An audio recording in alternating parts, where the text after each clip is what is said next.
लोक न्यूज मराठी, आवाज लोकशाहीचा.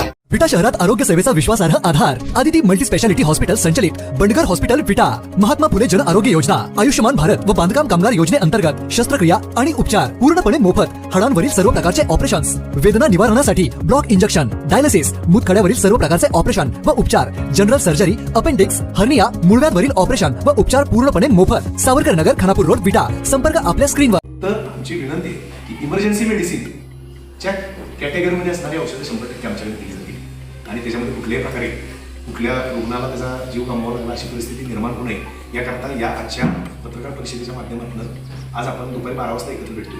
तर आत्तापासून आज रात्री 12 पर्यंत 11 पर्यंत 10 पर्यंत औषध दुकान उघडेल. त्यांना नियमित औषधं लागतात आणि साठा संपतोय असं लक्षात येत असेल तर आजच्या दिवसामध्ये ही औषधं आपल्याकडे खरेदी करावी अशी एक विनंती. उपलब्ध असणारी नशेची औषधं, गर्भवतीची औषधं, गुंगी येणारी औषधं ती सहजरित्या पोर्टलवर उपलब्ध झाल्यामुळे हे गुन्ह्याचं प्रमाण समाजात वाढलेलं आहे.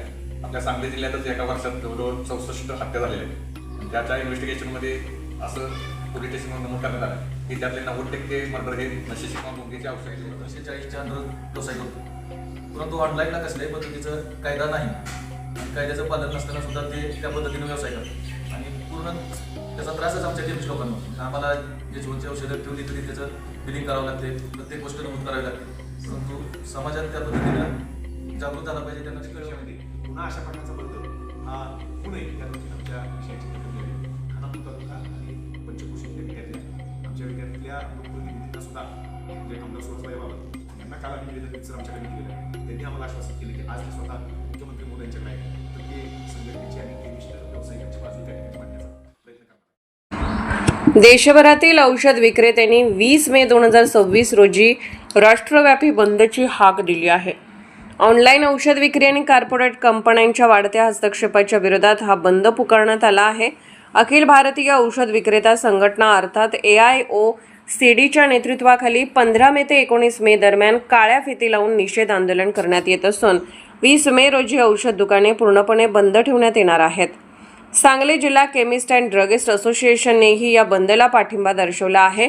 जिल्ह्यातील सुमारे 4200 मेडिकल दुकाने बंद राहणार असल्याची माहिती महाराष्ट्र राज्य केमिस्ट अँड ड्रगिस्ट असोसिएशनचे PRO विजय पाटील यांनी दिली आहे. आपण पत्रकार बंधू गेली अनेक वर्ष पाहताय. मागचा आमचा शेवटचा बंद हा 28 जुलै 2018 या दिवशी झाला.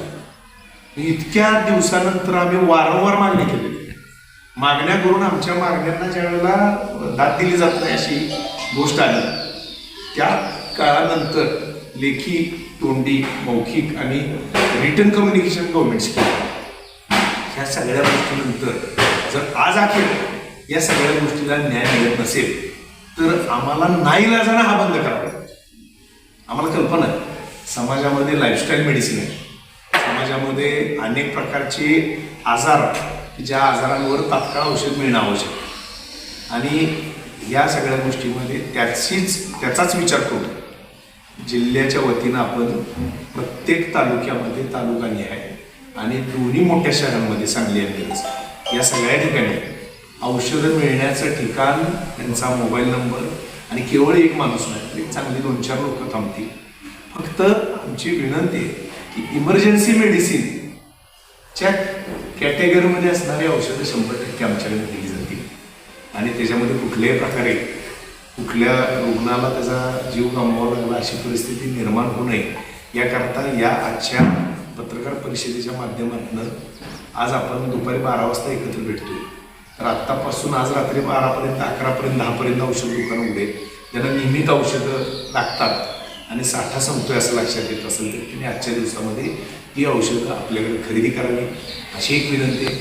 दुसरी, संघटनेच्या म्हणण्यानुसार औषध व्यवसाय हा ड्रग्स अँड कॉस्मेटिक ॲक्ट 1940 आणि नियम 1945 अंतर्गत चालवला जातो. मात्र ऑनलाईन औषध विक्रीबाबत स्पष्ट कायदा नसतानाही अनेक कंपन्या नियमबाह्य पद्धतीने औषध विक्री करत आहेत. त्यामुळे छोट्या औषध विक्रेत्यांवर मोठा आर्थिक परिणाम होत असून ग्रामीण भागातील औषध वितरण व्यवस्थेलाही धोका निर्माण झाला आहे.